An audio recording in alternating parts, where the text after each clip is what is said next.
tina biso natondio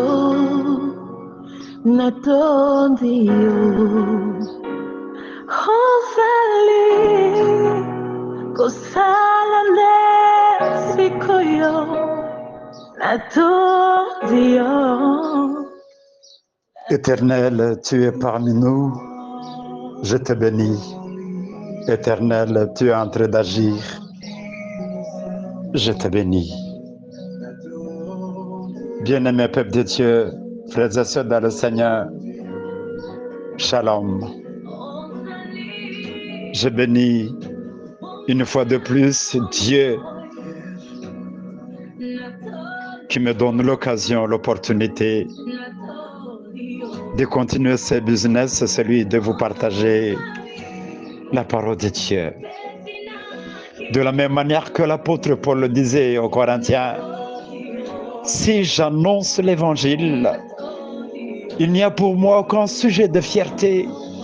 C'est une nécessité qui m'est imposée. Et comme cet apôtre Paul que j'aime bien, je me le dis aussi. Malheur à moi si je n'annonce pas l'évangile. Frères et sœurs, la fois passée, en parlant de l'homme de Dieu Siméon que nous lisons dans l'évangile de Luc, chapitre 25, j'ai souligné deux aspects importants, deux qualités importantes qu'il nous faut dans la vie chrétienne en tant que disciples de Christ, la justice et la piété. Deux concepts par lesquels proviennent le qualificatif juste et l'adjectif pieux. Alléluia.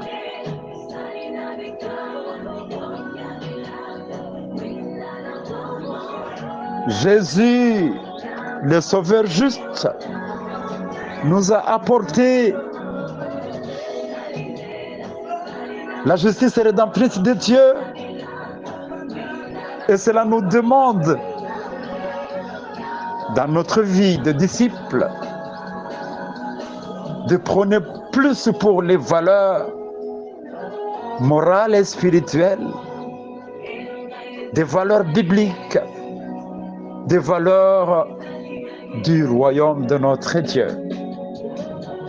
Alors que la fois passée, je vous ai parlé du disciple juste, ce matin, en parlant du disciple pieux, nous allons essayer de répondre à ces deux courtes questions.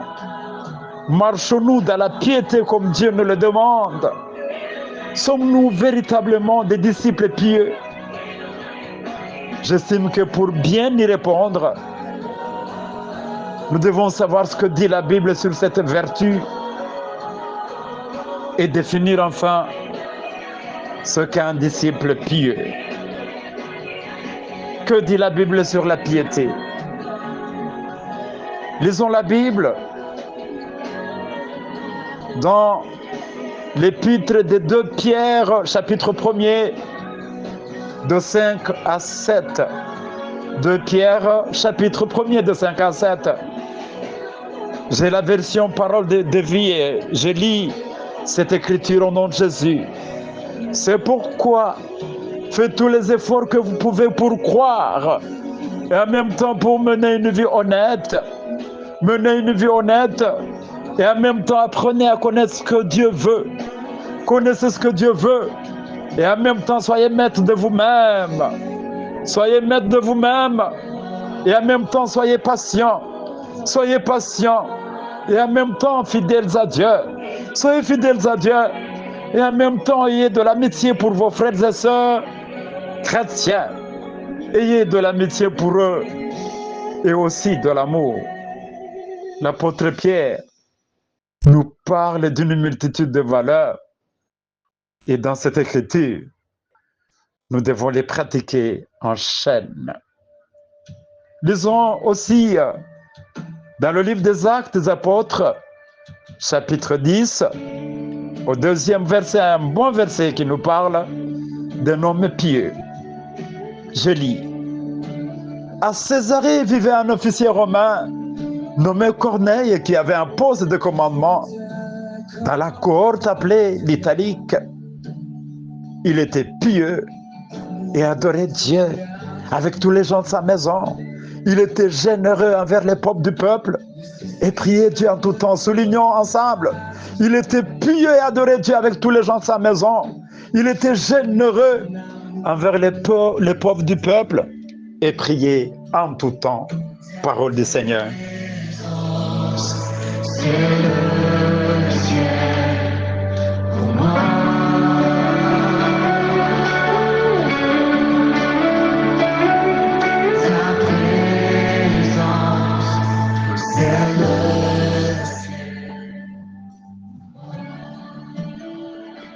Alléluia.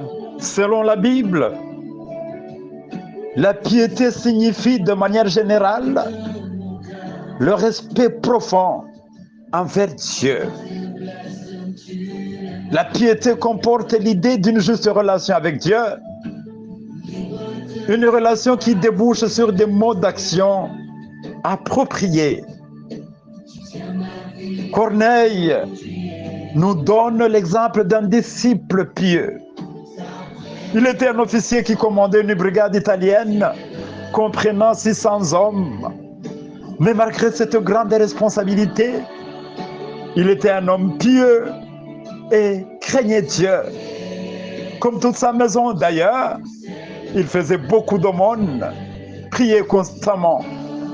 La piété de cet homme était illustrée par son souci pour sa famille, ses aumônes et ses prières, mais encore son empressement à obéir aux instructions divines, ainsi que son esprit d'humilité. L'image de Corneille nous fait pénétrer dans la définition d'un disciple pieux. Frères et sœurs, en tant que disciples de Christ, l'apôtre Paul nous avertit que dans les derniers jours, plusieurs gens auront l'apparence de la piété, mais tout en reniant ce qui en fait la force. Il nous conseille de nous éloigner de tels gens. 2 Timothée 3,5. Frères et sœurs, qu'il soit jour ou nuit, qu'il pleuve, neige ou fasse soleil, en tout temps, à tout moment, favorable ou défavorable, Dieu veut du disciple de Christ la piété, une vie pieuse. Il y a des personnages bibliques qui nous donnent, qui sont des modèles de piété dont chaque disciple de Christ devrait s'inspirer. Je vais commencer par Joseph, le fils de Jacob, brièvement, Daniel et ses frères, mais surtout, je vais m'atteler sur notre premier excellent modèle de piété, Jésus-Christ. Alléluia. Alors, il n'était pas facile dans la chair pour Joseph de refuser de coucher avec la fameuse femme de Potiphar, mais Sophie de Jacob, du fait qu'il avait bien suivi la leçon sur la piété, il s'est bien tiré de cette affaire. Alléluia. Est-ce qu'il y a encore des Joseph dans notre société? Daniel et ses frères dans un royaume idolâtre de Babylone ont refusé les somptueux repas du roi et ont préféré des légumes. Alléluia. À cause de leur piété, ils ont refusé d'adorer la statue. Ils ont préféré la mort.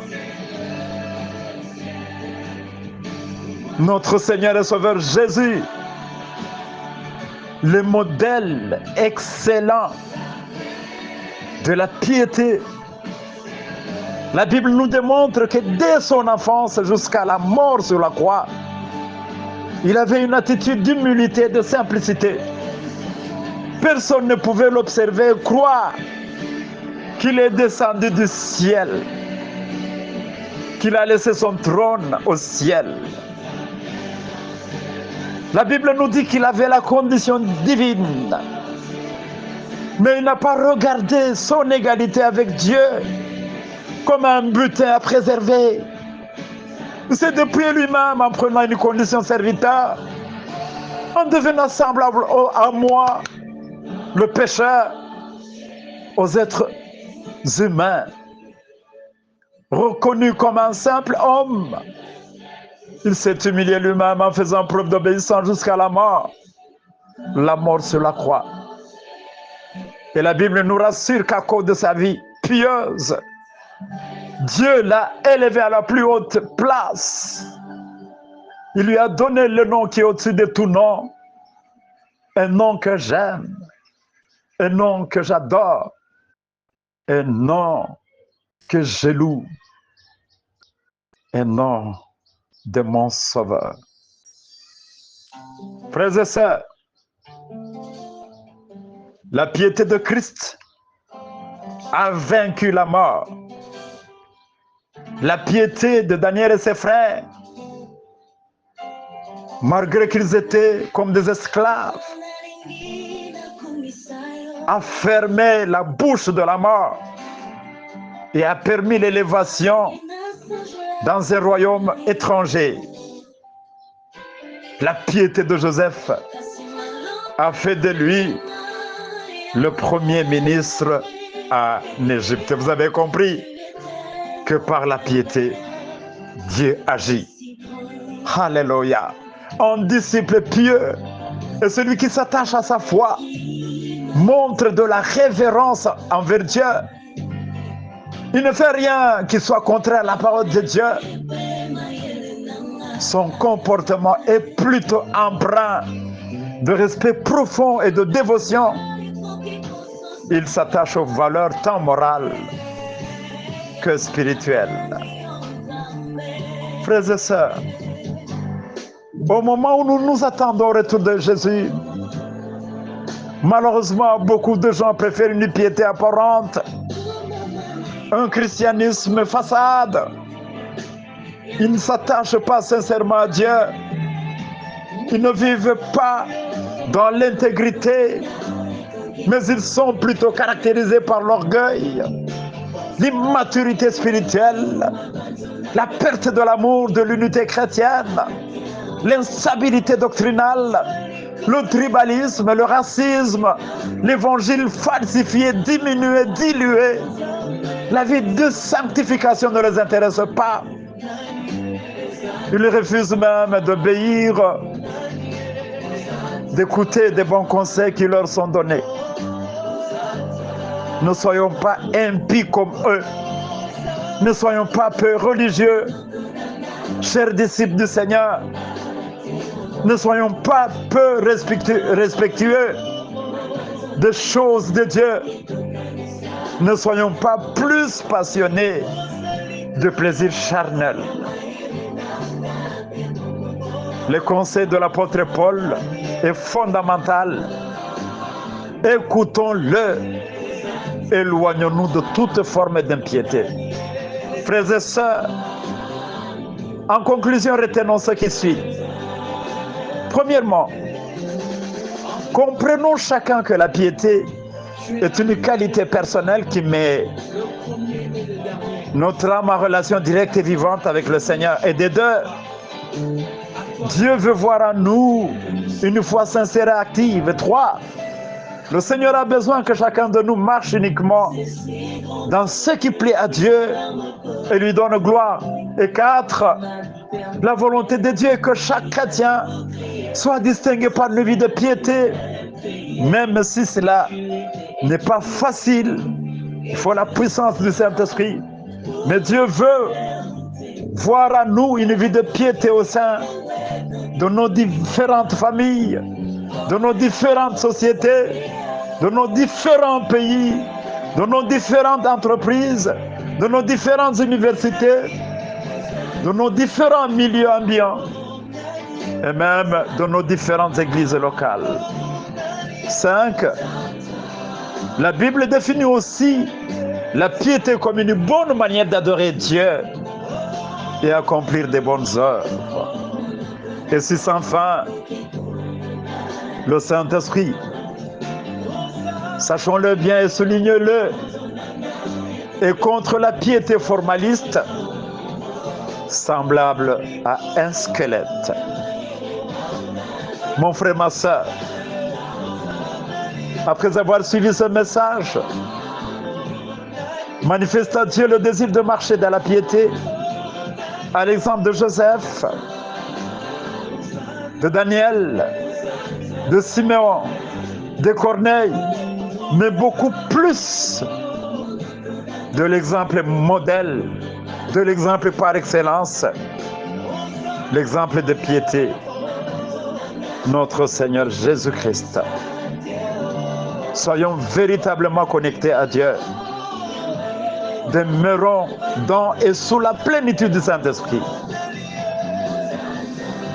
Je ne sais pas ce que je peux ajouter à ce message. Ma prière est que le Seigneur aide chacun de nous à être pieux, à aimer la piété et à faire d'elle son ami de chaque instant. Que le Seigneur nous bénisse au nom de Jésus-Christ.